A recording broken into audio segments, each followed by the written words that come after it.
I thought I almost scored a pile of free parasol mushrooms one morning until a quick search reminded me why that was a bad idea. You do not want to accidentally pick a false parasol. They pop up in lawns after heavy rains, they look delicious, and they are also highly toxic.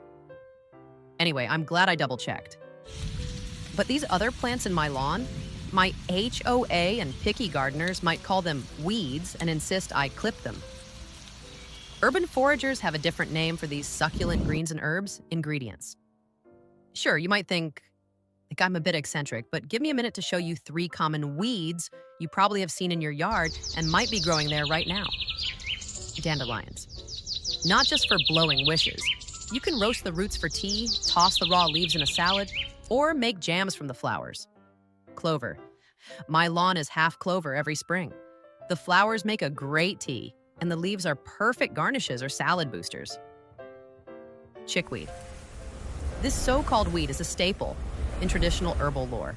It's great in salads or brewed into a soothing tea. I'll get to more examples in a few moments. But by now, you're probably wondering, is this actually safe? Great question.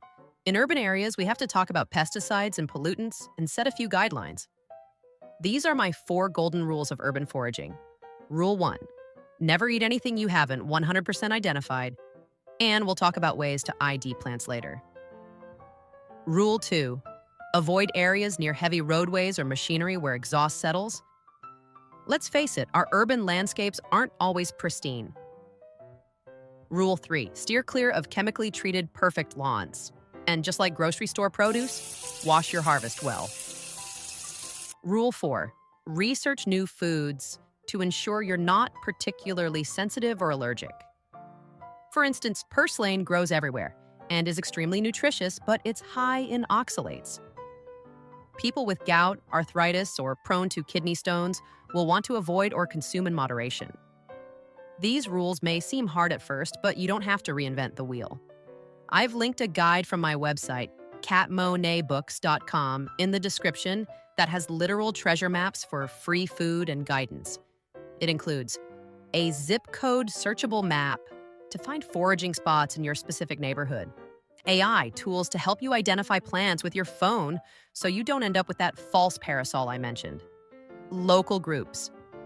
The best way to learn is from a human expert. Check the link to learn where to find foraging classes, local blogs, online groups, or park events near you. Is urban foraging worth the time and trouble? Well, depending on seasons and locations, I'm talking about fruit trees, greens, herbs, and berries that most people just walk right past. Beyond the lawn, cities are full of plants that were actually invited here centuries ago as crops. Purslane, found in cracks in the sidewalk or high-end restaurants. It has a mild citrus flavor and massive nutritional density. Plantain, the green leaf, not the banana. Known as the Band-Aid plant for its medicinal topical uses, but the seeds are great roasted and the leaves are edible raw or cooked. Then you have the edible landscaping, mulberries, blackberries, rosemary, and mint, that cities plant just for looks, but we can use for snacks. Urban foraging is the perfect hobby for families. It turns a walk into a treasure hunt.